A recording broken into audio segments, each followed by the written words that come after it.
Congressman Byron Donalds is joining us right now on Daybreak 92.5 Fox News. And I think he probably has a thought or two about what Hunter did yesterday. And not only that, maybe the talk of impeachment. First of all, good morning, sir. How are you? I know you're busy. Morning, Drew. How are you? It's been crazy watching all of this unfold. I just can't believe that Hunter Biden would thumb his nose at all of this, knowing that his dad in the past talked about, listen, you defy a subpoena, you got to go get him. All of that is out there. And more than anything else, giving us, again, the impression that one side gets to do whatever they want and the other doesn't. And maybe your thoughts on Hunter and what we saw yesterday. Well, first of all, I would say I'm not surprised.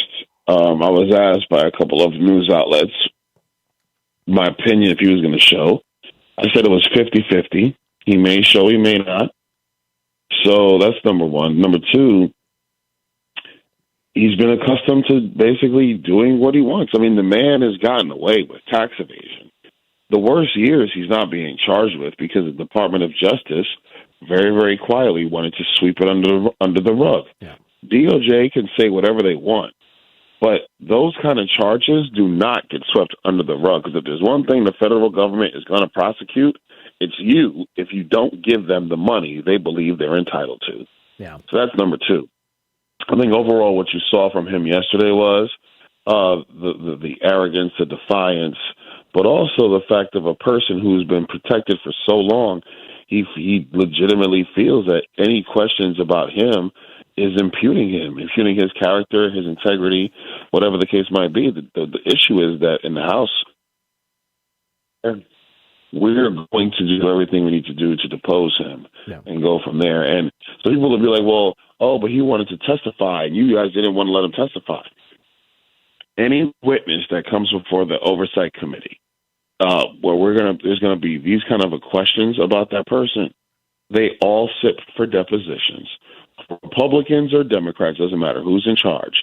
They sit for closed-door depositions before they go to an open hearing. That is the state of play. The reason why is because in the open hearing, it's really only 5 minutes that each member has. And so if you're good and if you're prepped right, you can make the entire hearing a spectacle and a show. You could turn it into a circus. Right. So that's why the deposition has to occur. Right. And I think, I've had some people call this program and they were arguing the point that was the opposite of what has been happening. And it's this. They said, well, you know what'll happen. He doesn't want to go behind closed doors because then they'll take that information and they'll lie about it. And then they'll step up to a microphone and lie about what was happening in that deposition to paint a pretty picture, which is so funny. There was a Democrat that called earlier this morning that said that. I'm like, you mean like they did in the Trump-Russia collusion hoax where Schiff would leave the skiff and he would go out to the microphone knowing full well there was no that there was no evidence and say, oh, there's plenty of evidence. I just saw it. That they did that. Like that happened. It sure did. Yeah. Yeah, his name's Adam Schiff. He's running for the United States Senate in California. Unbelievable. And he lied repeatedly. Right. By the way, he was censured by the House earlier this year because he repeatedly lied with false information, false accusations. But he wanted to go get Trump, and that's what happened. Yeah. Congressman Byron Donalds joining us on Daybreak 92.5 Fox News. And the other thing that the Democrats who called me this morning to talk to me about this are arguing is just like what seems to be the setup with Raskin and AOC. Where's the evidence? Where's the evidence, Congressman? Where's the evidence? We need the evidence. Where is the tangible stuff? I don't see it. There's no evidence. They keep talking about the evidence, that there's no connection with Joe Biden. And then subsequently, you're talking about formalizing impeachment inquiries into Joe Biden. Well, what about that? What about that evidence? What's there? You have nothing. What do you say to that? I say that Jamie Raskin is ignoring the evidence, but that's why he keeps saying there is none. The reality is we have Joe Biden under suspicion for a couple of things. This is why we needed an inquiry officially to finish our job. Number one, it's not just high crimes and misdemeanors that are ground for impeachment. The other grounds for impeachment are treason, obviously, but then also bribery. It is clear that this family has taken money from overseas companies, overseas countries.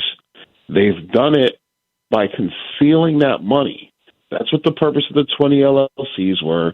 They concealed it from the American people. And we know that Joe Biden was getting money off the top because we've seen the checks. Yeah. And we're getting more information now. So that's number one. Number two, when you say it's loan proceeds, the number one red flag for money laundering is loan repayments. It's the number one red flag. So he's saying, oh, well, these are loan repayments to Hunter for a car or to Jim Biden for whatever he gave Jim Biden money for. Okay. Then if that's the case, produce the check that demonstrates that you actually sent money to your brother and your son. And then you say, okay, well, that's the basis of a loan because you sent them money and then they sent you the money back.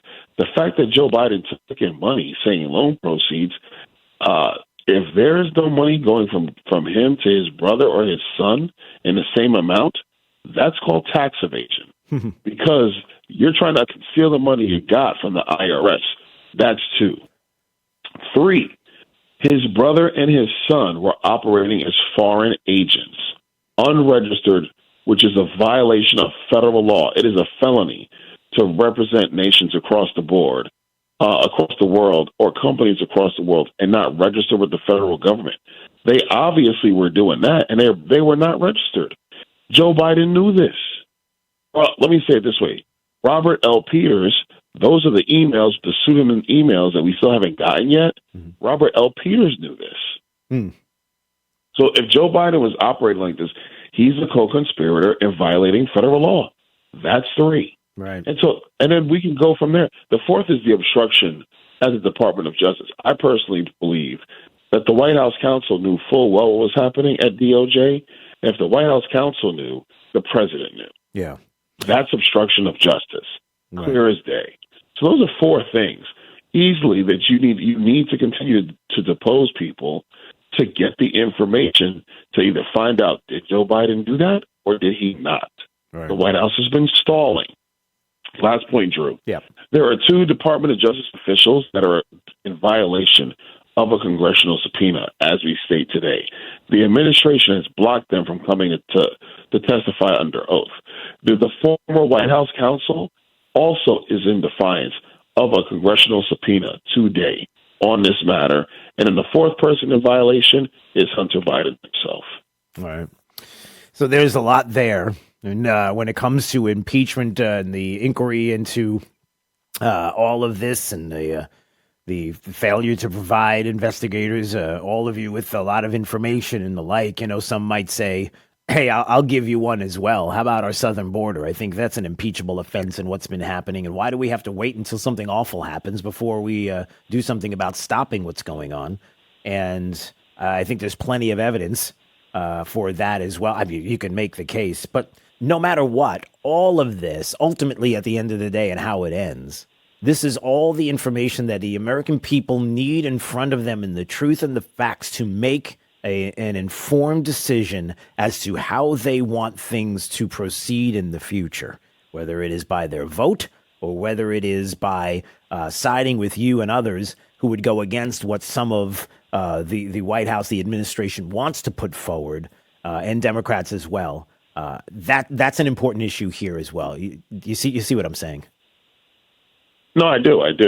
And look, at the end of the day, we have a responsibility to investigate this. Of course. This is public corruption. This is not hard. It's public corruption. Let me also add something else. Yep. Donald Trump Jr., he was deposed 5 times by congressional Democrats right. without an impeachment inquiry. This goes back to Russia. They deposed them 5 times. There was no impeachment inquiry. When the subpoena came out, Don Jr. answered the subpoena, went to Capitol Hill, and testified right. under oath behind closed doors, not open hearing. Yeah. He did the depositions. So Hunter Biden is looking real ridiculous right now. We're going to do our jobs. Good. We're going to hold them accountable. Excellent. All right, Congressman Byron Donalds joining us on Daybreak 92.5 Fox News. Hey, before we take a break, a little personal question, if you don't mind me asking you on the air, and I know you can help me with this. Something I talked to Jake about off the air, but I was going to bring it up before you came on. But okay, my wife wants me to grow the goatee back. When you first met me, I had the goatee. Yeah. So I can ask you, What do you think? What do I do? Man, Drew, I don't care about your facial hair. If your wife wants a goatee. I'm asking. Oh, come on. I don't care. Well, can you help me out? At least you knew me when I had it and when I didn't. Jake it's my wife. It's my relationship. It's my family. I was hoping you would help. You don't care. At least you're honest. I thought you would help me with this. Happy wife, happy life. Okay, is that happy wife, that's it? Happy life. All right. That's the answer, bro. Grow the goatee. Maybe she'll change her mind. It's up to you. So the funny story is, I grew a beard, and I don't think Erica liked it. Yeah. I know. She didn't like it at first. Right. And she goes, "What are you doing?" Like, I grew it thick the way I have it now. She's like, "What are you doing?" Because I was in goatee land. Right. Like, where you're trying to return, that's where I was. And I was like, "Yeah, I just felt like growing it." And so she was like, "I don't know if I like this." And I'm like, "Yeah, okay. Well, I'm just growing it." And I just kept it. And I was just like, "No, I like it." Yeah. So honestly, if your facial hair looks good, your wife's going to be happy. Okay, that's it. That's the story. That's all right. Because you've seen me both ways, so you're one of the first, one of the few people that knew me when I had the facial hair. So that's all. Okay. Oh yeah, I remember. All right. Known you a long time, my friend. I know. All right, go do your thing. Thanks for getting up with us. I appreciate you. All the best, and we'll see you soon. Okay. See you, brother. All right. See you.